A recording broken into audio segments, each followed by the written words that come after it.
அடிக்கிற வெயிலுக்கு ரொம்பவே டேஸ்ட்டான வெனிலா ஐஸ்கிரீம் வீட்டில் எப்படி செய்யறதுன்னு பார்க்கலாம். இந்த வெனிலா ஐஸ்கிரீம் செய்யறதுக்கு ஒரு 15 பாதாம் 15 முந்திரியை தண்ணியில் 2 மணி நேரம் ஊற வச்சுருங்க. இப்போ அது கூடவே 1.5 டேபிள் ஸ்பூன் அளவு கார்ன்ஃப்ளவர், அது கூடவே 1/4 கிளாஸ் அளவுக்கு மில்க் சேர்த்து நல்லா கரைச்சி விட்டுக்கோங்க. இப்போ ஊற வச்ச பாதாமில் இருக்கிற தோலெல்லாம் நீக்கிடுங்க. அதை 1/2 கிளாஸ் அளவுக்கு பால் ஊற்றி நல்லா அரைச்சி வச்சுக்கோங்க.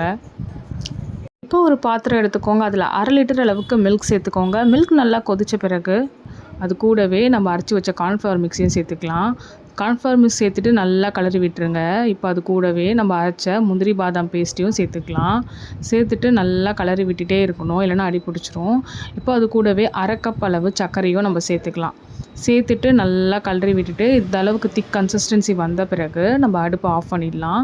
ஆஃப் பண்ணிவிட்டு கம்ப்ளீட்டாக அதை ஆற விட்டுட்டு இப்போ அதை ஒரு மிக்சர் ஜாரில் சேர்த்துட்டு அது கூடவே 1/4 கப் அளவு மில்க் பவுடர் சேர்த்துக்கலாம். அது கூட 1/2 டீஸ்பூன் அளவு வெனிலா எசன்ஸ் சேர்த்துட்டு நல்லா பீட் பண்ணிவிடுங்க.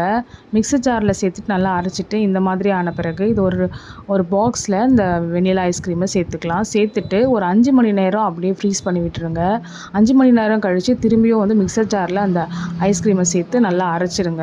அரைச்சிட்டு திரும்பியும் ஃப்ரீஸ் பண்ணி ஒரு 8 மணி நேரத்துலேருந்து ஓவர் நைட் கூட விட்டுருங்க. அவ்வளோதான், ரொம்பவே டேஸ்ட்டான வெனிலா ஐஸ்கிரீம் ரெடி ஆகிடுச்சு. இந்த வெனிலா ஐஸ்கிரீம் கடையில் வாங்குகிற அதே டேஸ்ட்டில் இருக்கும். இது ரொம்பவும் ஹெல்த்தியும் கூட. நம்ம எந்த ப்ரிசர்வேட்டிவும் யூஸ் பண்ணாமல் வீட்டிலேயே ஃப்ரெஷ்ஷாக செஞ்சு சாப்பிட்றதால இது ரொம்பவும் டேஸ்ட்டாகவும் இருக்கும். இந்த வீடியோ உங்களுக்கு லைக் பண்ணிக்கோங்க. மறக்காமல் நம்ம சேனலை சப்ஸ்கிரைப் பண்ணிக்கோங்க.